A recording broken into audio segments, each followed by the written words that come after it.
राम राम मित्रों, कैसे हैं आप सभी। जैसा कि आप सभी जानते हैं, मोदी जी और योगी जी के समर्थक सिर्फ भारत में ही नहीं, संपूर्ण विश्व में हैं। लेकिन एक बात तो साफ है कि नरेंद्र मोदी से ज़्यादा हिंदू समर्थक योगी जी के हैं। लोग अक्सर सवाल पूछते हैं कि मोदी और योगी के बीच अंतर क्या है। कुछ अंतर तो साफ दिखाई देते हैं, लेकिन जो मूल अंतर है उसको समझने के लिए आपको थोड़ा धैर्य रखना पड़ेगा। आज हिंदू ग्रंथों, हिंदू धर्म के अंतर्गत मैं आपको दोनों के बीच का अंतर बताना चाहूंगी। सामवेद में दो तरह के श्लोक होते हैं, एक अरण्य का श्लोक और एक ग्राम का श्लोक। अरण्य जहाँ पशु रहते हैं, ग्राम जहाँ मानव रहते हैं। अरण्य में किसी भी तरह का कोई नियम नहीं है, लेकिन ग्राम में कड़े और कठोर नियम हैं। श्री रामचंद्र जी राजा थे, कुल के ज्येष्ठ पुत्र थे। उनके ऊपर समाज में सामंजस्य बनाए रखने का भार था। श्री रामचंद्र जी ने अपने संपूर्ण जीवन में, पूरे जीवन में उन्होंने अरण्य के पशुओं को मानव बनाने की कोशिश की।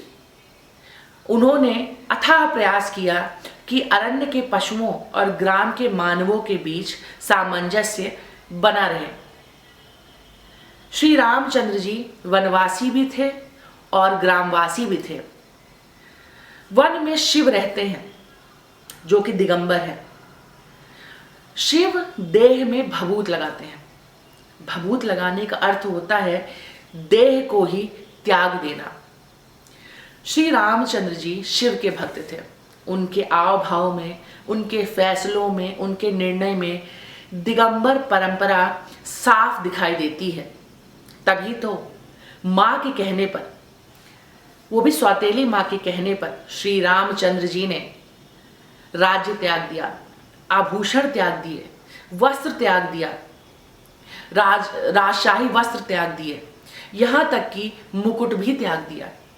एक धोबी के कहने पर अपनी पत्नी को त्याग दिया। श्री रामचंद्र जी ने हमेशा नियमों का पालन किया। चूंकि वो राजा थे, उन्होंने नियमों का पालन किया, फिर चाहे वह नियम सही हो या गलत हो, लेकिन उन्होंने हर हाल में नियमों का पालन किया। इसके विपरीत हमारे लड्डू गोपाल श्री कृष्ण जी को देख लीजिए। वह कभी किसी बंधन में नहीं बंधे। उनके ऊपर कुल के बड़े बेटे होने का भार भी नहीं था। वह छोटे थे, स्वतंत्र थे, चंचल थे। उनकी हर गलतियों को आसानी से माफ कर दिया जाता था, भुला दिया जाता था। श्री कृष्ण ने कभी भी अरण्य के पशुओं और ग्राम के मानवों के बीच बैलेंस बनाने की कोशिश नहीं की। श्री कृष्ण ने तो वन को ही मधुबन बना दिया। रामचंद्र जी ने हमेशा नियमों का पालन किया। उनके राज में, राम राज्य में, अभिव्यक्ति के आजादी के नाम पर एक मामूली सा इंसान उनकी अर्धांगिनी पर दाग लगाकर चला गया। वहीं श्री कृष्ण ने शिशुपाल को भी 100 बार से ज्यादा गाली देने की अनुमति नहीं दी। श्री कृष्ण राजा नहीं थे। उनके ऊपर नियमों का पालन करने का कोई बंधन, कोई भार नहीं था। श्री कृष्ण ने हमेशा गलत नियमों को तोड़ा है, अपने स्वयं के नियम बनाए हैं। भगवान रामचंद्र जी आपकी मदद तभी करते हैं जब आप खुद अपने लिए लड़ते हैं। सुग्रीव और बाली का उदाहरण आपके सामने है। वहीं श्री कृष्ण सारथी बनकर युद्ध में आगे बैठते हैं और अपने नियम बनाते हैं और सुनाते हैं। रामचंद्र जी के ऊपर कड़े नियमों के पालन करने का बहुत बोझ था, लेकिन श्री कृष्ण ने कभी किसी गलत नियम को न माना, न उसका पालन किया। उन्होंने हर वो नियम तोड़ा जो धर्म और समाज के खिलाफ था। वीडियो को आगे बढ़ाने से पहले मैं अपने सभी हिंदू भाई बहनों से क्षमा चाहूंगी अगर कहीं कोई भूल चूक हुई हो मुझसे। मैं यहाँ किसी को श्रेष्ठ बताने की चेष्टा कतई नहीं कर रही हूँ। मैं सिर्फ एक उदाहरण दे रही हूँ कि चाहे इंसान हो या ईश्वर हो, उसने सदैव ही परिस्थितियों के अनुसार अपने जीवन में नियमों का पालन और उल्लंघन किया है। अब चलिए बात करते हैं मोदी और योगी जी के। मोदी जी ने सब त्याग दिया। बालकाल में अपनी पत्नी को त्याग दिया, परिवार त्याग दिया। राजनीति में आने के बाद वह त्यागने की ही बात करते हैं। पुराने नोट त्याग दो, काला धन त्याग दो, गैस की सब्सिडी त्याग दो। नरेंद्र मोदी संविधान और राजधर्म के अनुसार ही, इसके नियमों के अनुसार ही आचरण करते हैं और फैसला लेते हैं। मोदी जी अरण्य और ग्राम के बीच बैलेंस बनाए रखने की कोशिश कर रहे हैं। वह सबका साथ और सबका विकास की बात करते हैं। पशुओं को मानव बनाने का प्रयत्न कर रहे हैं। दिगंबर भाव के हैं। मान सम्मान अपमान सब त्याग दिया। अभिव्यक्ति की आजादी के नाम पर अपने पराये दिन रात मोदी जी को गालियां देते हैं, भिन्न भिन्न प्रकार के आरोप लगाते हैं। मोदी जी प्रतिक्रिया नहीं देते।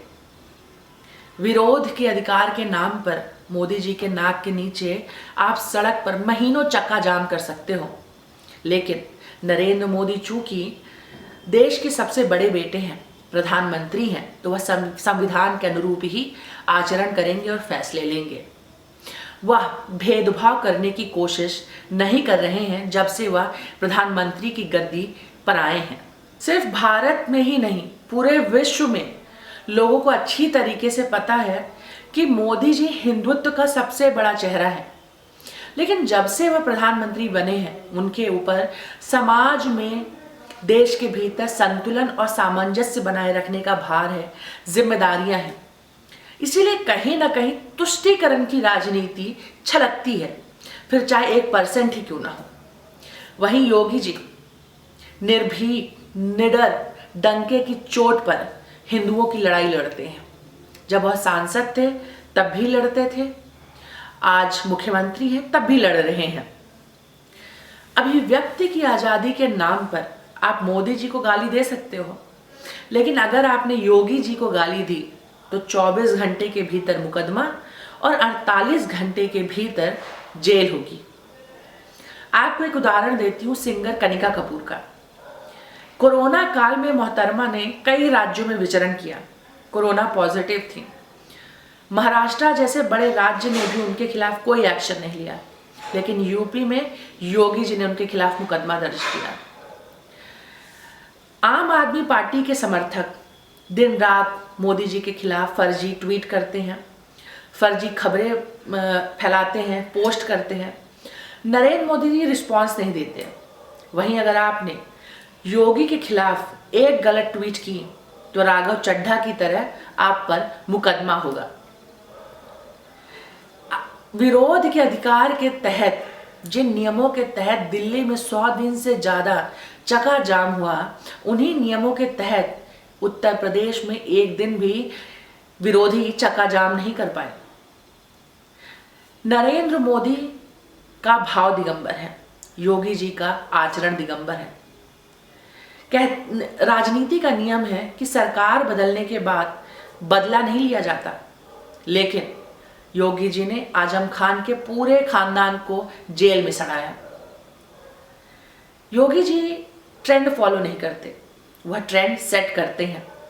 वह अपने नियम खुद बनाते हैं। दोनों ही अपनी जगह श्रेष्ठ हैं, दोनों की तुलना नहीं की जा सकती है। अपनी अपनी परिस्थितियों के अनुसार दोनों ही एक्ट कर रहे हैं, नियमों का पालन कर रहे हैं और निर्णय ले रहे हैं।